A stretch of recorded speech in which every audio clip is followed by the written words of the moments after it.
All right, in this video, I'm gonna go through two examples for finding empirical formula.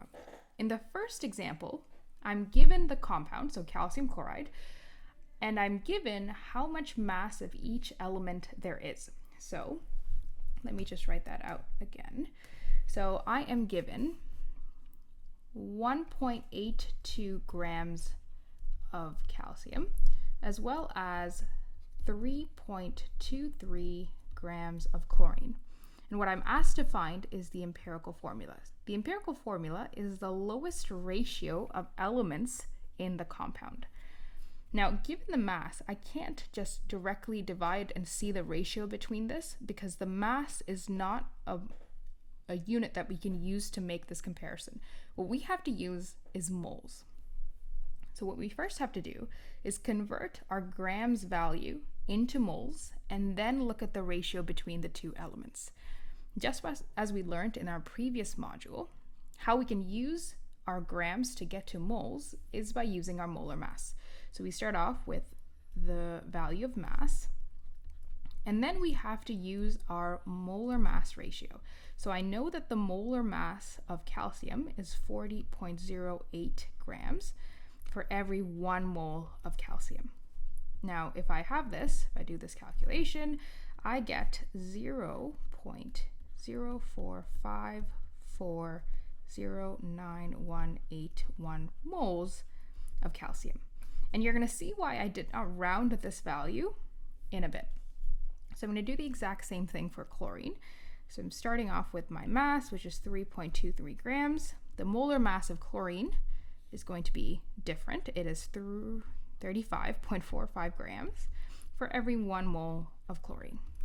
So my units of grams will cancel out so that I have 0.091114245 moles of chlorine. Now that I've figured out the moles of calcium and the moles of chlorine, now I can find the ratio between these two. How do I do that?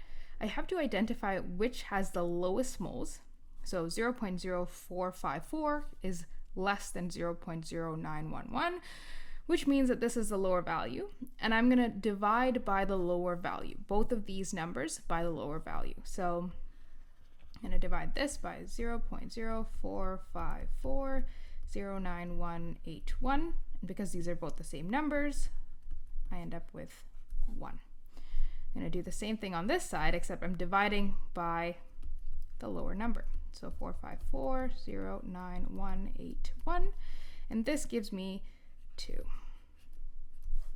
Now, because I've made this comparison in moles, I know that for every 1 calcium, there are 2 chlorines. And this is my empirical formula. Let's look at another example. Now, in this example, instead of giving you the grams or the mass of each element, what they've given you is the percentage. And we can get over this by just making one assumption. The assumption that we're going to make is that the total mass of this compound is equal to 100 grams. So if we make this assumption, then we can end up with exactly what information we had for the previous question, which is the mass in grams. So I know that this compound contains 50.91 grams of zinc. It contains 16.04 grams of phosphorus, as well as 33.15 grams of oxygen. Just like we did in the previous question, we have to find the moles of each of these elements. So 50.91 grams, and then I have to use the molar mass of zinc, which is 65.41 grams for every 1 mole. My units do cancel out so that I get 0.77832137 moles. So it's important for us to keep all of the values in, just because when we're finding the ratio of our moles, in order for us to get the most accurate answer possible, we have to not round until the very last step. So for phosphorus, the molar mass is 30.97, which means that my answer is 0.51792 0.0568 moles.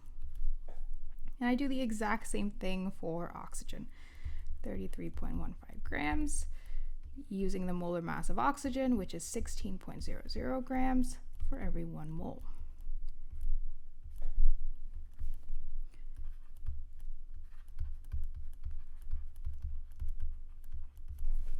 So now that I have the moles of each of the elements, what I have to do is divide by the lowest number. And the lowest number here is 0.5179. So let's divide all of these values by the lowest number.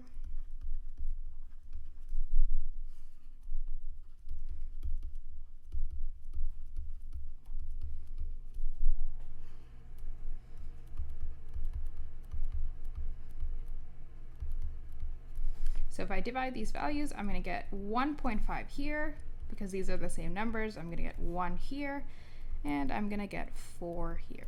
Now in an example like this, what happens is that I get this decimal place number. And I can't write, when I'm writing the formula of a compound, I can't write 1.5 as a subscript. So what I want to do is make this into a whole number. And if any time you have a decimal as 0.5, the way that you would make it into a whole number is to multiply it by 2. So if I do 1.5 times 2, I'm going to get the value 3. And I can't just do it to one and not the others. So if I'm making a multiplication so that I get a whole number, I have to multiply by the same value to the other numbers that I get here as well. So instead of it being 1.5 here, it's 3.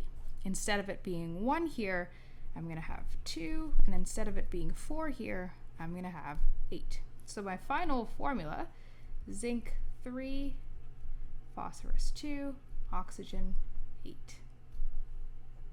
Another way of writing this, because I recognize that I've got phosphorus and oxygen, and the ratio is 1 to 2, another way of writing this exact same compound is PO4 2. So zinc 3, PO4 2. And I know that this is phosphate, my polyatomic ion.